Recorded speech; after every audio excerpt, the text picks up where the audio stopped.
briefly, the big story here in Minneapolis is that D'Angelo Russell is going to go play for the Golden State Warriors. That broke after Manny and I got off the air last night. If you want to listen back to what we had, you can find the Raised by Wolves NBA free agency special in the Pod Center on Apple Podcasts or Spotify. Just search Raised by Wolves or find it on the Score North app or scorenorth.com.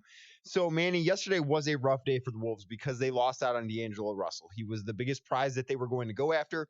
He was plan A. A lot of whatever could have been plan B is now off the market. Yesterday was a huge day.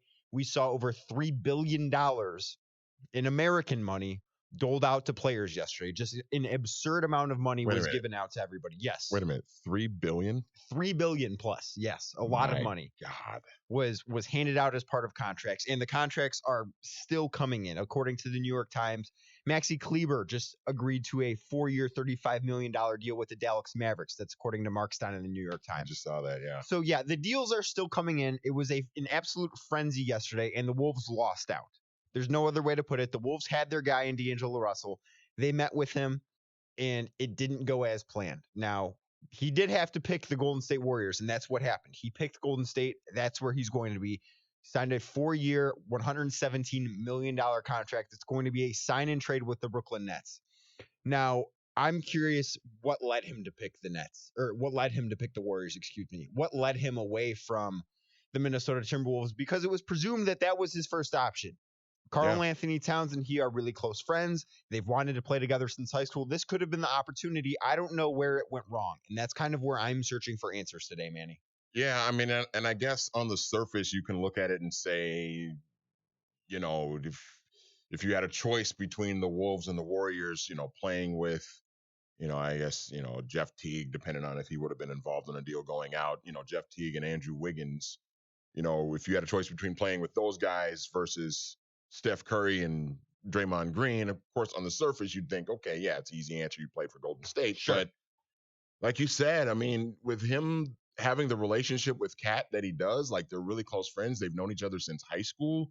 And for the Wolves to be at the top of the list, I wonder if he went into this situation not even thinking about the Golden State Warriors, and then they just sort of swooped in at the last second, and he was like, wow, okay, well, maybe this is an opportunity I can't pass up, playing for the Golden State Warriors. I don't know. It's really odd. That could have been what happened. It certainly could have. And I don't know about the basketball fit there. I don't think it's the greatest thing in the world because I think that Steph Curry is still going to be the ball dominant force that he is. Yeah. And when Klay Thompson comes back, what's that going to mean for D'Angelo Russell? I think more than anything, D'Angelo Russell becomes an asset for them, especially now as they're a team that's hard capped.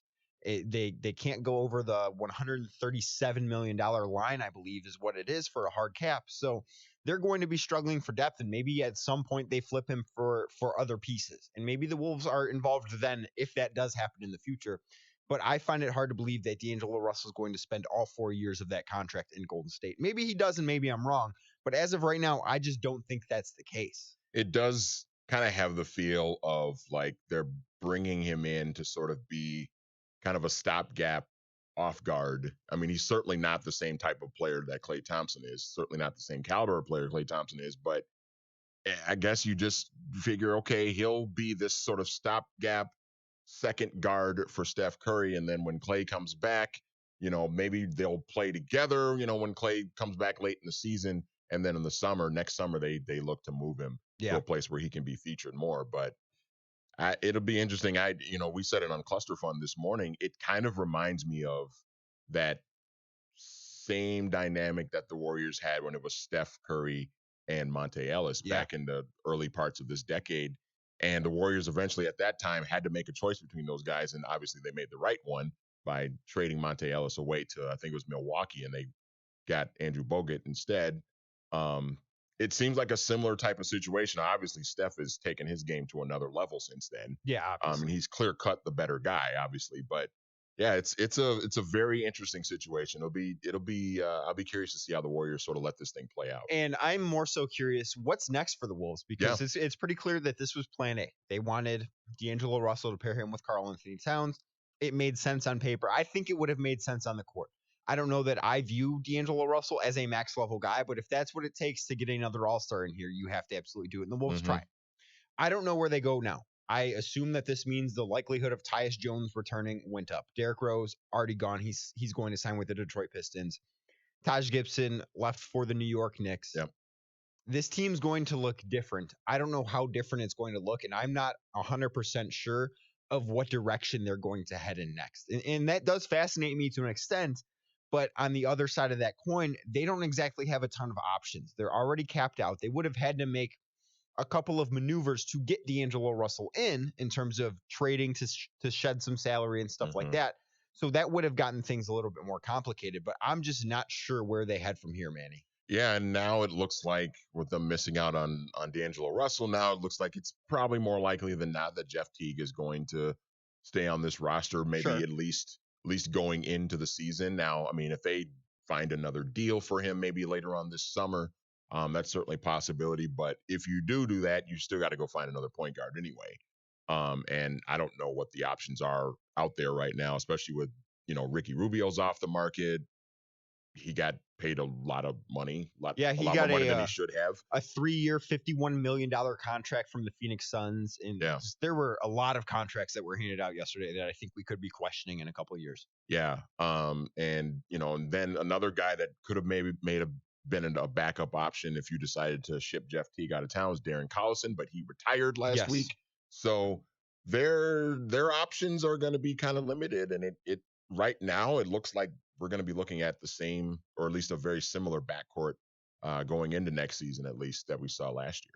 Yeah, and I'm just curious what the rest of the roster is going to look like. This is going to be a very young team again, but they don't have a lot of financial flexibility, and that's not necessarily a good combination. When you are young, you want to have that financial flexibility, and the Wolves don't have it at this moment. They just don't. Andrew Wiggins is locked up for another 4 years. Gorgie Jang's locked up for another 2 years. The Jeff Teague contract becomes less and less of an issue with every day that passes by because you're another day closer to being an end, and he is a free agent at the end of this next season. So that's really a non-issue at this point, but I just don't know what's next. I don't know how they improve this team. I don't know what the ceiling for this team is because now you don't have that number 2 next to Karl-Anthony Towns. D'Angelo Russell would have been a great fit for that, but you don't have it. Andrew Wiggins has not been that throughout his career. Maybe he turns it around. Maybe he finally gets it figured out. We don't know. There have not been encouraging signs to say that he will.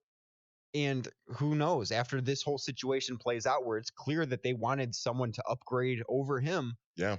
Maybe that just doesn't sit well with him. We don't know.